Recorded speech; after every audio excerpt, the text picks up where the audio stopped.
Hey, what's up, guys? Chef Billy Parisi here, and buckle up because I'm making an amazing dessert today. We're going to be hooking up an apple galette recipe while making an almond crust that is done in partnership with Bob's Red Mill. If you're wondering what on earth a galette is, it's also known as a crostata, and simply it's a pie crust rolled out with your fruit in the center, fold up the sides, boom, you got a galette. I know, super fancy. You call it a pie, it doesn't move. You call it a galette, and it sells, and you can't keep it on the shelf. I know, food is weird. Anyways, let's start by making an amazing almond crust. Add some of this Bob's Red Mill almond flour to a food processor. It's perfect because it's super fine and going to be amazing in this crust. Next, I've got some Bob's Red Mill all-purpose flour, which is a wonderful all-around everyday flour. Now what you want to do is add in a little bit of sugar. Got some ice cold unsalted butter. We want to pulse this on high until the butter becomes about the size of rice.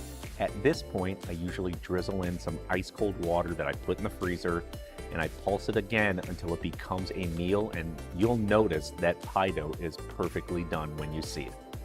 All right, now let's transfer that great looking pie dough over to a surface. We're gonna dust it with flour first, add the dough right down. I usually like to add a little bit more flour for the top, and then using a rolling pin, roll it out until it's about an 1/8 thick and about 18 inches in total diameter. Should be a pretty large circle.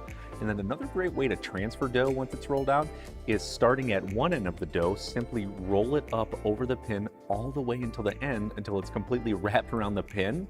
And I'm going to a cookie sheet tray that's lined with parchment paper. It's totally cool if the dough hangs over the side, it's not gonna break.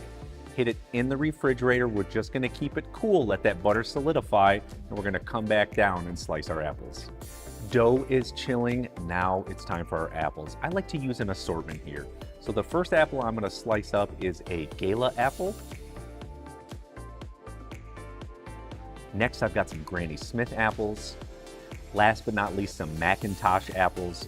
Slice those thin, add them right to a bowl, and now we need to hook up some other ingredients in there. I'm gonna squeeze in some lemon juice, gonna add a nice tangy flavor and help keep the apples from browning.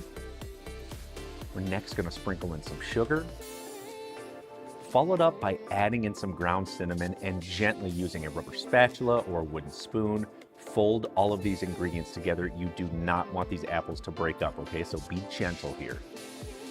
Once they are mixed together, let's go ahead and bring out that ice cold dough. And look, let's take a break here.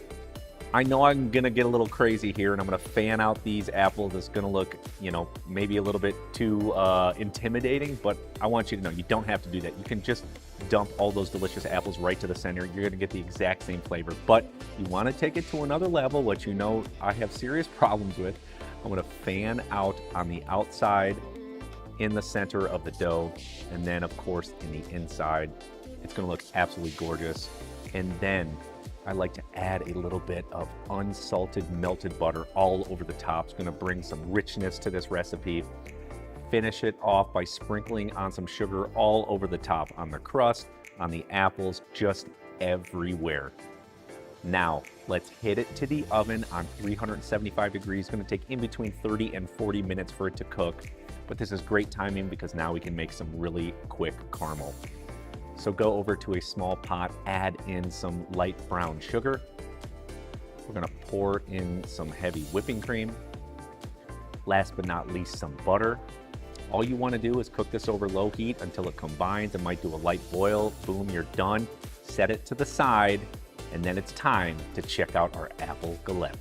Dude, the apple galette is done. It smells so good in here. I know I always say that, but seriously, I mean, it smells awesome. So what we're gonna do is simply add a slice to a plate. I've got some ice cream. You know I'm a sucker for ice cream. I'm gonna put some of that on top. I'm gonna finish it up with the homemade caramel we just made, and boom, we're done. Let's try this out.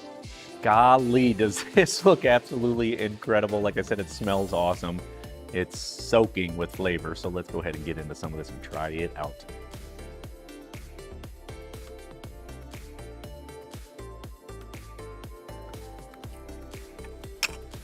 Whoa, that is so good.